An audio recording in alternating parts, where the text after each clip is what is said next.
So earlier today, Dana White just announced a lot of fights, mostly taking place on the UFC 315 and UFC 314 cards. Also a bunch of other fights that are taking place on different cards, which I will try to get through every single one of those new fights that have been added in this video here in a somewhat quick fashion. Now, hopefully I don't spend like 45 minutes talking about all these fights, but it is a pretty big one, and I think the biggest news to come out of all of this, honestly, is that Ilia Topuria is vacating the title at 145 pounds. Now, there was rumour of this, of him potentially challenging for that 155-pound title. He's been quite vocal about his belief that he would defeat Islam Makhachev. And I find it quite interesting that he's going to be vacating the featherweight title altogether to do this. And maybe it is because he is going to make a full 100% commitment to 155 pounds. We know that in the past he has fought Jai Herbert at 155. And if you guys have seen that fight, yes, he got a sick KO.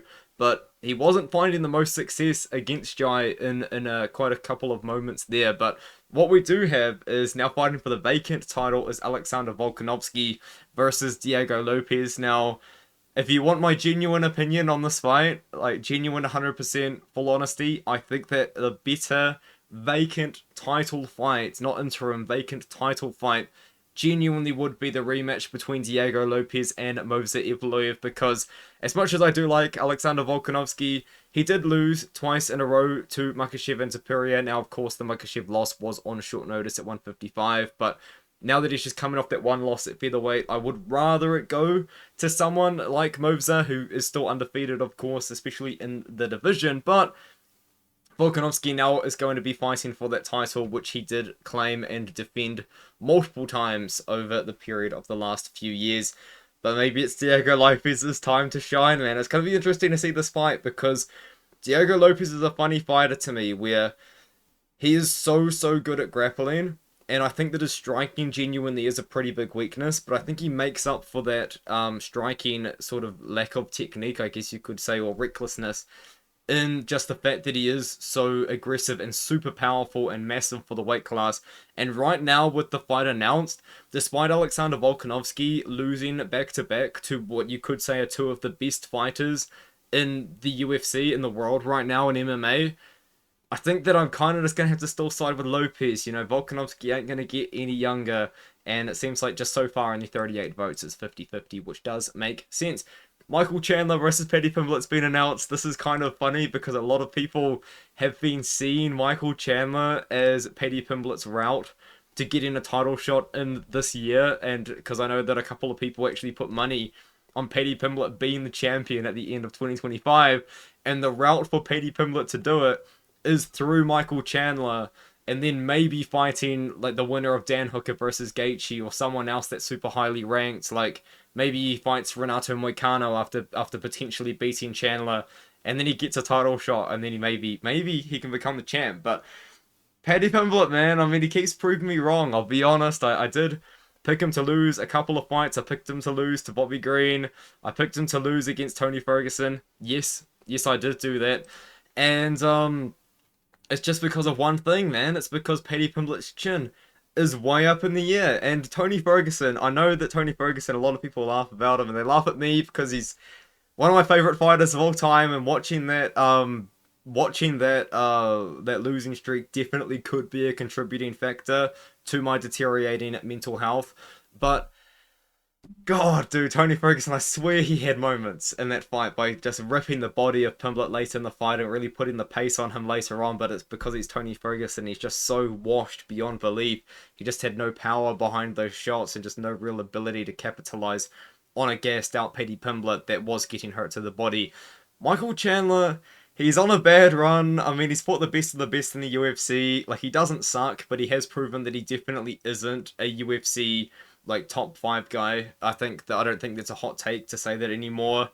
But I mean, he's got a chance, right? I mean, Chandler can wrestle. He doesn't offensively wrestle, which is good in this matchup. He's going to be the better striker. He's going to be the more powerful striker. He should, being a key word here, be able to defend the takedowns of Paddy Pimblett. And another thing about Michael Chandler is he probably is the dirtiest fighter in the UFC. I don't think there's anyone in the promotion right now that is willing to cheat more than Michael Chandler. You know, he was grabbing on the gloves of Dustin Poirier, grabbing the cage when he was fighting Dustin Poirier. You name it, Michael Chandler was doing it. And then against Charles Oliveira, same sort of situation, was grabbing the cage, was just beating the piss out of the back of Charles Oliveira's head, like quite literally trying to kill him in that fight, which is insane how the ref just didn't disqualify him, but it is what it is. Michael Chandler, he will cheat his way to a victory, and I think he potentially can do it against Chandler. But Paddy Pimblett keeps improving, he keeps getting better. I'm on the fence on this fight, I'll be honest with you guys. Chandler just, I mean, he loses, but he doesn't even look that great in his most recent losses. Now, he did look good in the loss to the original Charles Oliveira fight. He looked a bit pathetic in the loss to Justin Gaethje a few years ago, but I don't know, man. It's a hard fight to pick. Now, another good fight that I'm really excited to see is Patrico Pitbull is now in the UFC. He has publicly said multiple times now he wants to retire in the UFC. And that's quite kind of crazy to say, considering, I don't know if this is like, you could say this is true or not, but Patrico Pitbull probably is. In fact, I can't really think of just someone off the top of my head right now to say. I think Patrico Pitbull is the greatest Bellator fighter of all time. Now, of course, you could say, oh my god, his name has slipped my mind. Fedor Emelianenko did fight for Bellator, and he's probably higher up on the GOAT list overall, but I mean, Patrico Pitbull, when it comes to fighting for Bellator, probably is the greatest fighter in Bellator history. I would say he probably is like the Bellator Hall of Fame guy. I just kicked my table like 27 times. Literally won the belt in 2 weight classes, and then went down to challenge the belt at 135 pounds for a 3rd title. So he was trying to become champion of featherweight, lightweight, and bantamweight. And if he was able to get by Sergio Pettis, which to be fair, he didn't look great in this fight, but if he did get past it, he would have been the first fighter, I believe, to become the champion in 3 divisions, unless Bartoszynski did it in KSW, did he, or did he not? I don't think he did, but anyway, the point is, Patrico Pitbull's really good, but now he definitely is at the end of his career. He always has been quite small, just in general. I mean, this is a guy that fought at lightweight and was small at lightweight. He's not super small at 145 pounds, but he definitely also was kind of like an in-betweener, because, I mean, it did look like the weight cut to 135 did hurt him quite a bit. But Patrico Pitbull's still got a little bit left in him. Does he have enough left in him to beat Yair Rodriguez, though? And I'm going to say, like, no. But I think that it's just such a bad matchup for Pitbull. Like, I think it might be, like, well, probably the worst matchup you could probably give him, I'll be honest, in the rankings right now, you know, but because he is a multiple-time champion, he is the Bellator featherweight champion, he defended against Jeremy Kennedy, you have to give him a tough fight, but I feel like for Pitbull, I really would have liked to have seen him, like, genuinely, and I don't mean this as a slight at all. I would rather kind of just see Pitbull go on a legend run and fight someone like Cub Swanson, or fight like people like that, or Billy Quarantillo, just really fun fights, you know, at the kind of at the bottom of the rankings, or just outside of the rankings. But that would be really disrespectful to his legacy. I do understand that. I think Rodriguez does win this fight. I think he does win it by decision. Pitbull's a tough guy. I'd be surprised if Pitbull got knocked out. I know Chihiro Suzuki did it, but Suzuki's no joke on the feet. I think that Rodriguez wins a decision here, and Rodriguez can grapple. That's the thing. So even if Pitbull wants to wrestle, we've seen that Rodriguez can defensively grapple quite effectively. The other new fights that I believe were announced, correct me if I'm wrong, Geoff Neal versus Carlos Prates and Dan Ige versus Sean Woodson was just announced for this card as well. We'll just talk about this one quickly. Sean Woodson moving up a big step up in competition. Dan Ige now at this point in his career kind of just seems to be that stepping stone for a lot of guys. You know, he did of course step in on short notice against Diego Lopes the day of the fight, which is really sick. I just kind of wish that he didn't tweet about it every second day, because it did get pretty old pretty quickly. And then against Lerone Murphy, but he did give Lerone Murphy a somewhat decent test, but Murphy is going to be a very special prospect himself. Sean Woodson's been on a run. You know, he had the embarrassing fight against Saldana, but to be fair, it was more Saldana embarrassing himself in that fight, and then he recently got the big win over Padilla by knockout. Woodson's a good striker, man. Like, he's kind of funny. He's 6'2" at 145 pounds, but he does use that range quite well. And I actually will pick him to beat Dan Ige in this fight. You know, I think that there are a lot of guys out there that Dan Ige can beat, but I think that Sean Woodson's range, his length, is actually A pretty tough sort of test for Ige to have to deal with because he didn't deal with the size of Lopes very well. You know, he's fighting a taller guy. Geoff Neal versus Carlos Prates. Geoff Neal's good. A really good boxer. Can mix it up in the clinch and the wrestling if he needs to. The problem is fighting against Carlos Prates. Prates has shown that he does have takedown defense at the UFC level. Now, yes, he did have to show most of that takedown defense against Neil Magny because so far he has just been running through the division, and for some reason quite a few of these guys haven't been trying to take him down. I mean, Redkey did a couple of times, obviously, and Giles was finding success in that matchup before the KO, but against Magny he proved he's legit. He just did. And Geoff Neal is another step up in competition from Neil Magny and the guys that he has been fighting in the past, obviously. But another thing as well, here's the thing. You guys criticize me so much for this take. So much for this take.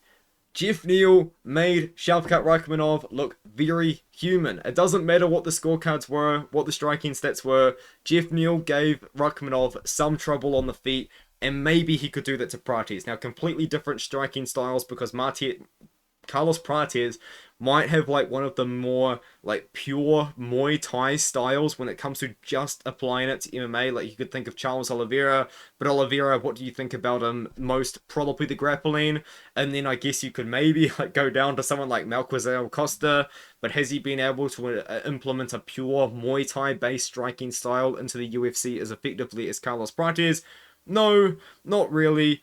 Carlos Prates probably is one of the better pure Muay Thai strikers that I can think off the top of my head right now in the promotion, and I think that he could be in for a big, big year because if he beats Geoff Neal, he could be fighting the loser, or maybe even the winner, of Leon Edwards versus Sean Brady, which I will just get to in a moment. I don't have that tab open, so let's talk about that now while I can kind of do a quick cool transition.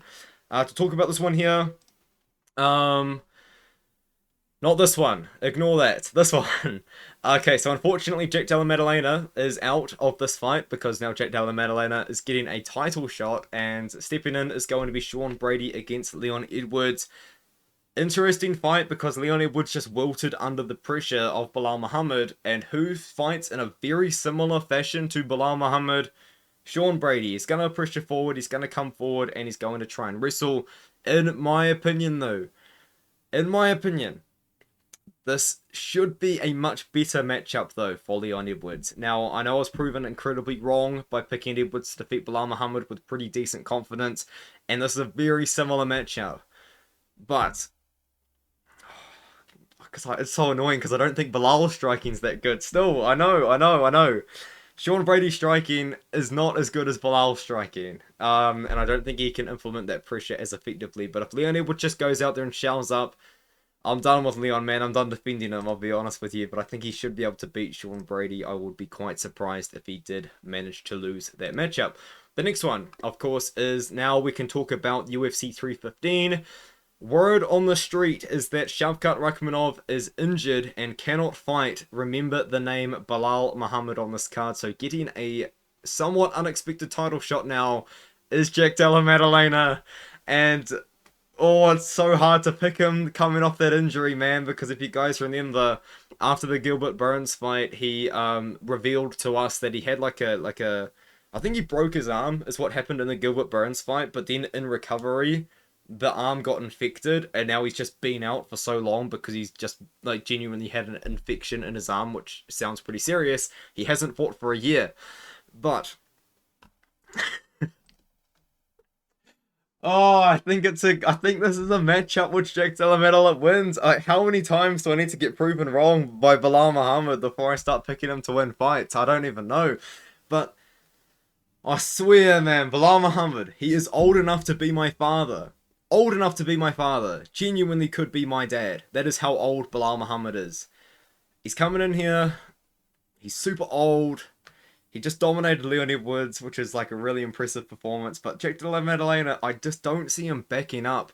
No, but Jack Della Madallena was taken down multiple times by Gilbert Burns. And then Basil Hafez. But, I mean, that was him pulling guillotine the whole time. It's a tough fight to pick. I'm going to pick JDM for now, though, guys. I know that QUI in the comments is going to go QYI, sorry, or is going to go nuts in my comments over this one. But anyway, Shevchenko versus Fiorot. I'm picking Fiorot to win this one here. I think that Valentina Shevchenko, in her last few fights, including the loss, the draw, and the win over Alexa Grasso, has actually looked a step down from what she looked like when she was dominating, albeit, I guess you could say, much worse competition. And even then, some people think Taylor Santos won that fight against her the first time. Well, the only time they fought. But Fiorot looks good, man. Fiorot just completely dismantled Erin Blanchfield. Erin Blanchfield, I thought it was going to be a pretty tough matchup for Fiorot. Fiorot just defended the takedowns and just beat her up on the feet. In fact, actually, I think it was Blanchfield that wasn't shooting takedowns, which is why she looked so good in that fight. But anyway, I think that Fiorot is going to go out there and beat Shevchenko at what Shevchenko does best, and that is the striking. I do see Fiorot just pressuring Shevchenko forward and finding success on the feet. Alexa Grasso somewhat laid the blueprint to do this in multiple of their fights, at least 2 of their 3 fights. I'm thinking of the first one and the second one, because if you do recall, even prior to the rear naked choke, Alexa Grasso was finding boxing success on the feet, and then she did it again. She found boxing success against Shevchenko in the second fight, which ended up being a somewhat controversial draw there. And I think that Fiorot is, like I don't think she's a better pure boxer. I should probably put that out there. Not really better as a pure boxer, Alexa Grasso, but I think she is faster than Grasso. I think she's more aggressive than Grasso as well. I think that's something that Grasso has been kind of lacking, is a little bit of urgency in these matchups against Shevchenko when she falls back a little bit on the feet. And I just don't see Fiorot being patient. I think Fiorot is going to come forward. I think she is going to throw those combinations. And it's an interesting conversation, actually. Who is the better boxer between Fiorot and Grasso? Probably is Grasso still in pure boxing terms, but I think, like, stylistically, Fiorot can, like, implement that boxing better in an MMA fight against Shevchenko. I think that's what I'm trying to say before I get cooked in the comments. I think Burns versus Morales was announced a while ago, but that's still a good fight that I want to talk about. I think that Morales should be able to beat Burns. Morales has been showing a lot of composure, a lot of control on the feet, and he's an Ecuadorian wrestling champion. Now, I know that Ecuador is not the wrestling hub of the world, but it still means something, you know? Like, if I went out there and, like, let's just pretend I won the New Zealand... okay, that's not really a good example, because I think recently we had someone in BJJ win, like, a pretty major title. So, let's say I was boxing, yeah? And this is also a bad example because we've got Joseph Parker. But let's just say I'm in the amateur boxing sort of sphere, which I'm not anymore, unfortunately. But let's say I won the national tournament in New Zealand in boxing. That would still be a pretty big deal, right? Because there's still a lot of good people, despite being a pretty small population, still a lot of pretty good people out there. So it still means something. He's implemented it well in MMA. Don't know why I got so off topic there, but another thing as well, Grasso versus Silva. I think Silva wins. Just going to come down to, can she defend the takedowns of Alexa Grasso? Because Grasso's going to wrestle here. Silva, I think genuinely, this is a fight where I genuinely believe that Silva could look really good. Like, really good. Or she just gets out grappled by Grasso, and that's the end of the fight, really. What else has been announced? Nothing else has been announced, I think, that the people care to hear about. So that's going to be it for the video. 18 minutes. I don't think that was too bad. Yeah, I mean, there's a couple events coming up. 171 in Qatar. And also another thing that's coming up too is LFA 202. I've got articles on the We Want Picks website. If you sign up, you get 10% off your first month. Your first like one-time memberships. If you sign up for a year, you get 10% off. That's how it works. It's all in my bio. Yeah, I'll see you guys in the next one. Hope you guys have a good day.